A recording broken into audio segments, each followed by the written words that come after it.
আপনি বললেন কি আর করলেন কি? ওই যে আপনার নেতাটার মতো দেখছেন না, 5ই আগস্টের আগ পর্যন্ত টেলিভিশনটা খুললে, পত্রিকার পৃষ্ঠাটা খুললে একবার খালি ডাক দেয়, আসো খেলা হবে। আরে বাড়া, তুই যে কইতাছ খেলা হইব, তোর শৈলের নমুনা তুই চিন্তা করতি না? তোর যে ওপেনার সার্জারি হয়েছে, তোরে খেলা করার লাগে দুইজনে দুইজন। হ্যাঁ, যে কদম দেয় ফাও হালা একখানো পরে গিয়ে আর একখানো, হ্যাঁ তার ফ্রেন্ড বেড়াইয়া দুলে, হ্যাঁ ব্যালেন্স নাই। সেই লোকটা মঞ্চ বেড়াইয়া লইয়া ফুটেছে গেল পড়ইয়া, সেই লোক যদি কয় খেলা হবে, সেতুটনের কথা না করছে, হ্যাঁ খেলা হবে ডাকে, তো প্রত্যেক দিন কি আর ডাক ভাল লাগে? ফলাফল একদিন যখন নাম মেলাইছে বলে আর ডাক দিয়ে গেছে, ফলাফল কি এটা প্রত্যেক দিন সহ্য হয়? ফলাফল হলো খেলবেন না, হেতান দিলে কয় খেলা হবে, তা ফলাফল কত আইয়েন খেলা হবে, কইয়া নাম মেলাইছে পরে হেতে নাই। এখন এক সাইডটা গোল উঠে আছে, হাতে রং সাইডে আছে, কই থেকে রং চাই কি ভালো নাই, ভালো যাচ্ছে নাউজুবিল্লাহ বলবেন না? আমরা কইলো কি করলো কি? এখন আমরাও তো এই নমুনা। আমরা দেশের অনেক পিসাব আছে দেখবেন, অনেক সুন্দর সুন্দর নেতা আছে, কথা কয় তো সুন্দর ফেরেস্তার মতো, কিন্তু কাজ করে শয়তানের চাইতে আরো খারাপ, ঠিক কিনা? ডাক দিয়া কয় মদিনার সনদ অনুযায়ী দেশ চলবে। তুমি দিক দিয়ে মুখে কও মদিনার সনদ অনুযায়ী দেশ চলবে, ওই দিক দিয়ে তুমি আলেম ওলামা দিয়ে জেলখানা ভরে ফেলছো, ঠিক কিনা? মদিনার সনদ তুমি বাস্তবায়ন করবা কারি দিয়া? তুমি আলেম ওলামার জেলখানায় ঢুকেছো। তোমরা কি তামাশা কম করছো? তোমরা যখনই দেখছো তোমাদের বিরুদ্ধে কথা যায়, বিশুদ্ধবারে ফোন করেছেন, ইমাম সাহেবরে কইয়া দিছে, হুজুর আমরা অন্য হুজুর লইয়া লাইছি, আপনি আরেকটা চাকরি চাইয়া লাইয়া। সেই বেড়া মনে করছে 30 তারিখ বেতন পাইলে বউয়ের একটা কাপড় কিনা দিব, নিজে একটা লুঙ্গি কিনবো, সুইটার সেটার হাফ প্যান্ট কিনবো, ফরক কিনবো, হ্যাঁ দুটো আটা কিনবো। আর এই টাইমে ফোন গেছে যে হুজুরের চাকরি নাই, মাসের হইল 29 তারিখ, 30 তারিখ বেতন পাওয়ানোর কথা। হুজুরের যে একটা আহা কইয়া চিল্লান দিছে, এই আহাটা কি তুমি সহ্য করতে পারছো না? ঠিক কিনা? আল্লাহর নবী কয়, যার উপরে জুলুম করা হয় তারে কয় মাজলুম, যে জুলুম করে তারে কয় জালেম। আল্লাহর নবী কয় লা হিজাবা বাইনাহু ওয়া বাইনাল্লাহ, আল্লাহর মাঝে মাজলুমের মাঝে কোনো পর্দা নাই।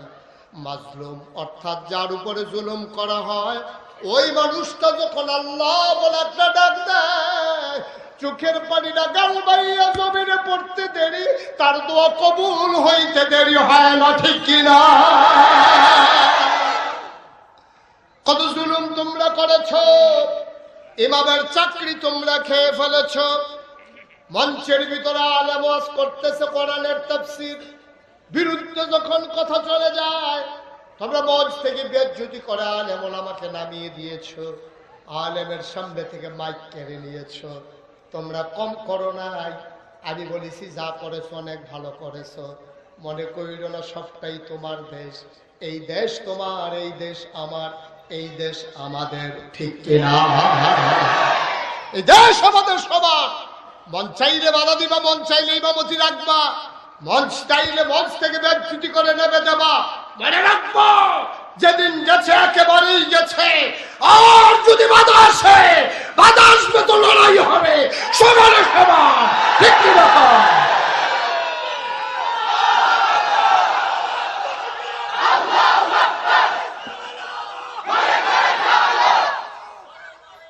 সবাই করেন আমিন।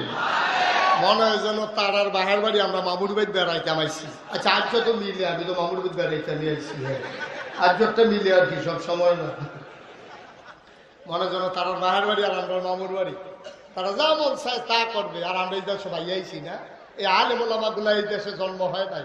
তোমরা যা করেছো, এই জেলখানার গুলোর ভিতরে থাকার কথা ছিল চোর, গুন্ডা, বদমাইশ, আর এই জেলখানার ভিতরে জায়গা করে দিয়েছো তোমরা আলেম ওলামাকে, ঠিক কিনা? তামাশার একটা শেষ আছে বাবা, সবসময় তামাশা চলে না। আল্লাহ ধরে ধরে ধরে না, ধরলে আল্লাহ। মুসলমান, তাইলে ব্যক্তি জীবনে তুমি একজন সৎ মানুষ হবা। এই জন্য সৎ মানুষ লাগবে সকল জায়গায়।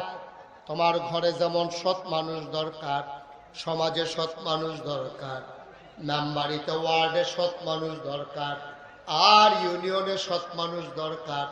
এমপি হবে সৎ মানুষ, দেশের রাষ্ট্রনায়ক হবে সৎ মানুষ, ঠিক কিনা? সৎ মানুষের বড় অভাব, কারণ তোমার অন্তরে আল্লাহর ভয় নাই। আল্লাহর ভয় যার অন্তরে নাই, সে যা ইচ্ছা তাই করতে পারে, যা ইচ্ছা সে তাই করতে পারে, তার তো আল্লাহর ভয় নাই। কারণ আল্লাহ তাবারক ওয়া তাআলা কোরআনুল কারীমে 21 পারায় আর সর্বশেষ সূরা সূরা আহজাব, যেটার ভিতরে 9টা রুকু 73টা আয়াত, ওই সূরার শুরুতে আল্লাহ বলেছেন, ইয়া আইয়ুহান নবী, হে নবী, ইত্তাকিল্লাহ, আপনি ভয় পাবেন শুধু আল্লাহকে, ওয়ালা তুতিল কাফিরিন ওয়াল মুনাফিকিন, কাফের মুনাফিক যারা, আপনি তাদের অনুকরণ করবেন না। বাংলাদেশের শত শয়তানি আছে, সবগুলা কাফের মুনাফিকরা আবিষ্কার করেছে। এই যে আমাদের দেশে অর্থনৈতিক অবস্থায় সুদ, এটা কি মুসলমানের আবিষ্কার না কাফেরের আবিষ্কার? মুসলমানের আবিষ্কার হলো যাকাত। মুসলমানের আবিষ্কার কি? যাকাত। আল্লাহ দিয়েছেন যাকাত, সাদকা, এগুলা সাধারণ দান, এগুলা হচ্ছে মুসলমানদের আবিষ্কার, অর্থাৎ আল্লাহর দেওয়া বিধান। আর এইগুলার ডিঙ্গাইয়া আবিষ্কার করা হলো কি এই আপনার সুদ। সুদ এমন এক গুনাহ, আল্লাহ রাসূল সাল্লাল্লাহু আলাইহি ওয়াসাল্লাম বলেছেন সুদের 70টা গুনাহ। সর্বনিম্ন গুনাহটা হলো নিজের জন্ম দেওয়া, পেটে ধরা মায়ের সাথে জিনা করা। 70 নম্বর গুনাহটা। এই ছেলে, এই আস্তাগফিরুল্লাহ, লা হাওলা ওয়ালা কুওয়াতা ইল্লা বিল্লাহ। সুদের 70টা গুনাহ, সর্বনিম্ন গুনাহটা হলো মায়ের সাথে জিনা করা। এই আমার দেশে এই সুদ আছে নাকি নাই? আপনি ব্যক্তি জীবনে সৎ হতে পারেন না। আপনি পীর সাহেবের দরবারে বসে বসে লা ইলাহা ইল্লাল্লাহ জিকির করতে আছেন, লা ইলাহা ইল্লাল্লাহ, আপনার জিকিরের লগে লগে মসজিদ সুদ্ধা জিকির করে, মাছ জিকির করে, গাছ জিকির করে, বেরিয়েছে বাবারে হুজুরের জিকির অন্যরকম জিকির। আপনার জিকিরে খুশি হইয়া বেরিয়েছে দেশি মুরগার ডিম ফাটাইছে, তারপরে আপনার দেশি মুরগা বাড়াইছে, বিদেশি ফুতর কম্বল বাড়াইছে, আতর বাড়াইছে, হাদিয়া বাড়াইছে, আপনার জিকিরে সবাই খুশি। আপনি জিকির করতেছেন, হরদুমছে আপনার জিকিরের সময় এমন আওয়াজ হয়, কারবার ঘোড়াই ফেলতেছেন আপনি। এমন সময় যার কাছে সুদে টেহা লাগাইছেন, হেতে মসজিদের বাইরে ভাই সুদের টেহারা লইয়া ইসলাম কই এটা, হ্যাঁ লা ইলাহা ইল্লাল্লাহ, মসজিদের ভিতরে আইয়ালা। আপনি দিকটা লা ইলাহা ইল্লাল্লাহ কইতে আছেন, আবার সুদের টেহা লইয়া মসজিদের ভিতরে আইয়ালা ওনের লেগে ডাকতে আছে। আপনি কেমন পরহেজগা, আপনি কেমন নাকামি শুরু করছে, আপনার ফাইজলামের একটা সীমা আছে। আজকে অবাক বিস্ময়ে তাকিয়ে দেখি, বাংলাদেশের যুবকগুলারে তৈরি করার দায়িত্ব ছিল সরকারের।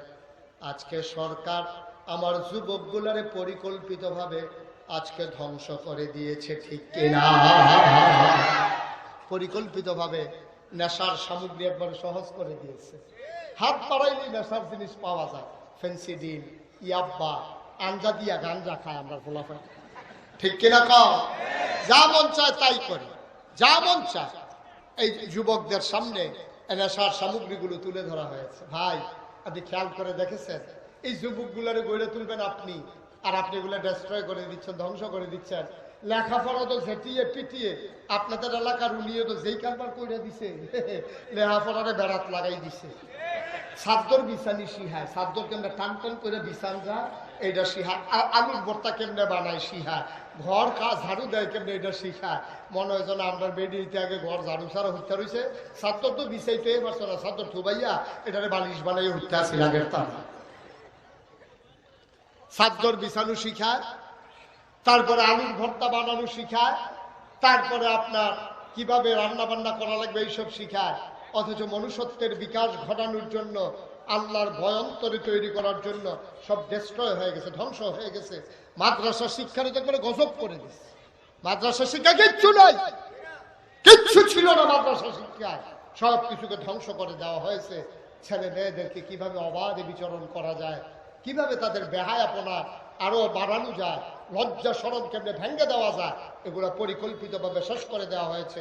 মানব চরিত্রকে ধ্বংস, তাদেরকে ধ্বংসের দ্বার প্রান্তে পৌঁছে দিয়েছে, ঠিক কিনা বলেন?